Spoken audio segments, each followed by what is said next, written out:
कर दोस्तों wealth sky के एक और नए इंटरेस्टिंग वीडियो में आप सभी लोगों का स्वागत है। मेरा नाम है सुधीर और बात करेंगे इस वीडियो में हम निफ्टी एंड बैंक निफ्टी के बारे में। दोनों के चार्ट को अंडरस्टैंड करेंगे, समझने की कोशिश करेंगे। आज एक गैप डाउन ओपनिंग देखने को मिली है, उसके साथ फॉलोअप सेलिंग के बाद मार्केट पॉजिटिव बंद हुआ है।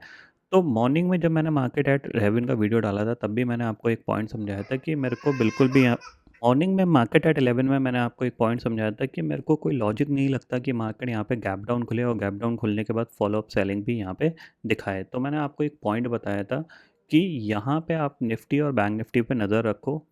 अगर ये दोनों में से कोई भी इंडेक्स लो ब्रेक करता है, जितना जाएगा जाने दीजिए। जहाँ पे एक ग्रीन कैंडल बनेगी वहाँ पे आपको बाय कर लेना है और आप दोबारा से एक अच्छा मूव ऊपर की तरफ देख सकते हैं। यानी डे हाई तक यहाँ पे ये इजीली आ गया था। सेम चीज़ निफ्टी निफ्टी ने अपना जो लो था वो करीब 8-9 पॉइंट से मिस किया था। मेरे को लग रहा था कि निफ्टी भी एक बार लो हिट कर देता, बट बैंक निफ्टी ने परफेक्टली अपना लो हिट किया। यहाँ पे बाय बना और 400 पॉइंट की रिकवरी वन वे में देखने को मिली थी। निफ्टी के अंदर भी अगर आप देखोगे तो ऑलमोस्ट ये पूरी पूरी रिकवरी 150 पॉइंट की रिकवरी थी, जिसमें प्रीमियम, अब जाहिर सी बात है कि अब एक्सपायरी तो नहीं है, बट सेंसेक्स के प्रीमियम काफ़ी हद तक बहुत अच्छे जंप किए थे। तो वो चीज़ है यहाँ पे। और उसके बाद जाके मार्केट पॉजिटिव ही बंद हुआ है और मेरे को पूरा यकीन था मार्केट पॉजिटिव ही बंद होगा जाके, क्योंकि कोई लॉजिक नहीं बनता यहाँ पे कि मार्केट यहाँ क्लोज हो रहा है फिर गैप डाउन खुल रहा है फिर सेलिंग के साथ जा रहा है। ऐसा कुछ ओवर द नाइट चेंजेस नहीं हुए थे, बट बिकॉज ऑफ वॉलेटिलिटी की वजह से या किसी को बेचना था वो सुबह बेच बाच के चला गया। ठीक है, अब कल क्या हो सकता है ये समझते हैं। तो देखो सिंपल सी चीज़ ये है कि अगर आप थोड़ा-सा यहाँ पे आप फ़ोकस करोगे तो अब मार्केट ने क्या किया है, इतने दिन बाद एक ग्रीन कैंडल यहाँ पे बनाई है। तो थोड़ा-सा ये पॉज़िटिव रह सकता है, ये ध्यान में ज़रूर रखिएगा क्योंकि नीचे सपोर्ट है, ठीक है? तो अगर आप ऑप्शन चेन डाटा को देखोगे निफ्टी के, तो निफ्टी का ऑप्शन चेन डाटा में क्लियरली यहाँ पे क्या दिख रहा है कि अगर आप देखोगे तो 22,900 की पुट पे करीब 28 लाख का ओपन इंटरेस्ट है, ठीक है? 22,900 की कॉल पे 21 लाख का। 23,000 की कॉल पे 45 लाख का ओपन इंटरेस्ट दिख रहा है और पुट पे कितना है 30 लाख का ओपन इंटरेस्ट। इसका मतलब क्या है, और 22,800 की पुट पे तो करीब 50 लाख का ओपन इंटरेस्ट है। कॉल राइटर्स यहाँ पे ऑलमोस्ट अपनी पोजीशंस काट के ही गए हैं, ठीक है। तो इसका मतलब यही है कि मार्केट कहीं ना कहीं 23,000 को क्रॉस करने की कोशिश करेगा। अब 23,000 को क्रॉस करने की कोशिश करेगा तो हमें ये समझना है कि कहाँ पे तक टारगेट बन सकता है। देखो यहाँ पे आप सबसे पहले अंडरस्टैंड करो कि हम टॉप से यहाँ से गिरे थे, ठीक है? अगर आप देखोगे तो हम यहाँ कहीं से हम गिरे थे और ये जो पर्टिकुलर पॉइंट है ये एक रेजिस्टेंस पॉइंट है जिसको हम राउंड फिगर में 23,000 भी बोल सकते हैं। टॉप से अगर हम ये ट्रेंड लाइन खींचते हैं तो कहीं न कहीं इस ट्रेंड लाइन के आसपास जाके मार्केट अटक रहा था, ठीक है? तो इसीलिए अगर ये 23,000 निकलता है तो हम इसको एक ब्रेकआउट मान सकते हैं और अगर ब्रेकआउट आएगा तो हमारे पास जो टारगेट ऊपर की तरफ होगा वो करीब-करीब 23,080 से लेके, हाँ, 23,080 से लेके और 23,000, सॉरी ये इसको हटा देते हैं हम, ठीक है। अगर 23,000 निकलता है तो हमारे पास जो ऊपर टारगेट आएंगे वो आएंगे करीब 23,080 से लेके 23,150 तक के, ठीक है। क्यों? क्योंकि जिन लोगों ने अब ऊपर के लेवल पे शॉर्ट है, यहाँ तक के सबके स्टॉप लॉस निकल चुके हैं। सिंपल सी चीज़ ये है कि जिन लोगों ने यहाँ कहीं शॉर्ट किया होगा उनका मार्केट ने यहाँ पे स्टॉप लॉस ट्रिगर कर दिया है। तो अब अगर फॉलोअप में ये ऊपर जाएगा तो नेक्स्ट स्टॉप लॉस इसको या फिर नेक्स्ट लिक्विडिटी जोन या स्मार्ट मनी जोन कहाँ मिलेगा, जहाँ पे मार्केट लिक्विडिटी है वो है करीब करीब 23,100 और 23,150 के जोन में। तो ये इस लेवल तक जाने की कोशिश करेगा, बट एक चीज़ ध्यान में रखना, 23,000 के ऊपर ही जाने की कोशिश करेगा। जब तक 23,000 नहीं निकलता तब तक ये थोड़ा सा अटकेगा। तो सबसे अच्छा चीज़ क्या है कि मान लो ये कल खुलता है, फ्लैट खुलता है और इसी जोन में कंसोलिडेशन करके फिर ये ब्रेकआउट देता है तो फिर ये ऊपर की तरफ मूवमेंट कर सकता है। ये पॉइंट ध्यान में रखिएगा।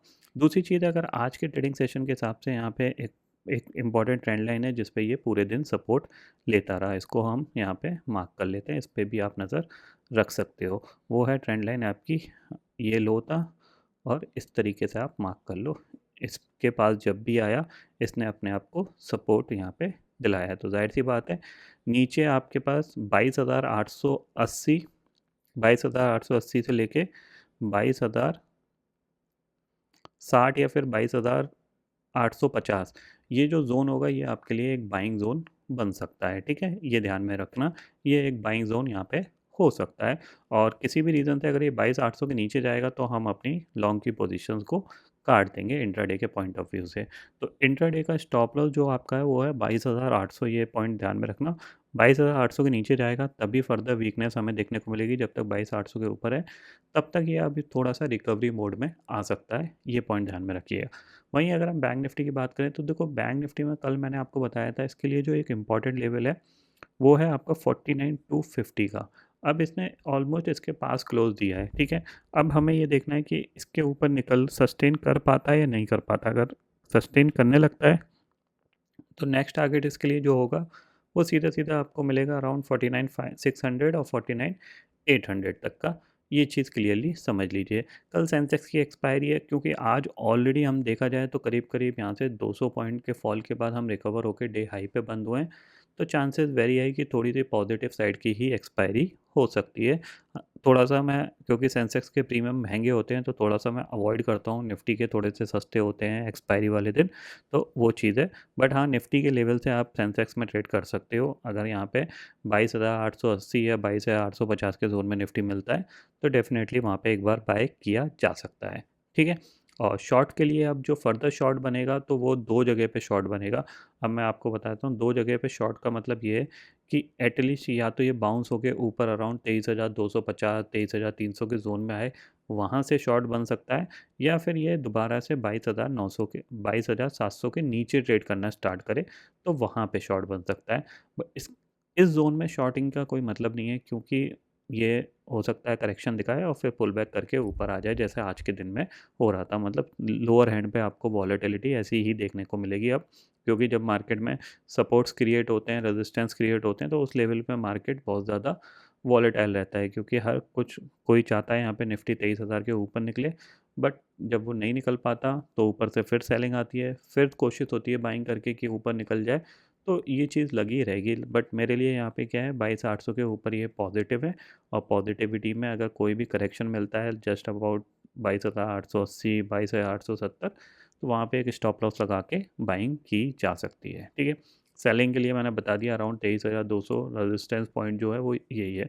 यानी ओवरऑल पूरा चैनल को अगर आप देखोगे,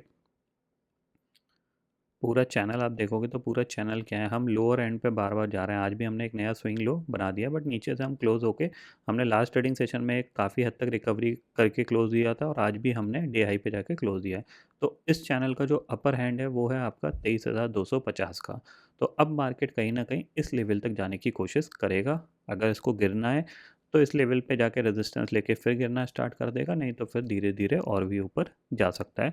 तो 23,000 के ऊपर आपको नज़र यही रखनी है कि ये जो पर्टिकुलर टारगेट है आपको यहाँ पे मिल सकता है। सेम चीज़ बैंक निफ्टी में अगर अपर चैनल की बात करते हैं तो अराउंड 49,800 और 50,000 तक ये जा सकता है। ये चीज़ ध्यान में रखिएगा। बाकी ग्लोबल मार्केट फ़िलहाल अगर देखा जाए इंडेक्स फ्यूचर्स में, तो 35 पॉइंट डाउ फ्यूचर ऊपर है और नैस्डैक फ्यूचर भी करीब 49 पॉइंट ऊपर है। तो ग्लोबल मार्केट में कोई हमें बड़ी नेगेटिविटी नहीं देखने को मिल रही है, ये ध्यान में रखिएगा। तो हमारा मार्केट नीचे की तरफ सपोर्ट लेता रहेगा, ठीक है। तो आई होप दोस्तों ये पर्टिकुलर वीडियो आपको समझ में आ गया होगा। दोस्तों फिलहाल इस वीडियो में इतना ही है। आई होप ये वीडियो आपको पसंद आएगा। वीडियो पसंद आता है तो लाइक और शेयर ज़रूर करिएगा और चैनल को जो सब्सक्राइब कर लीजिए, क्योंकि मैं सुधीर लेके आता रहूँगा हर दिन आपके लिए नए नए वीडियो। इसी के साथ शुक्रिया दोस्तों। जय हिंद।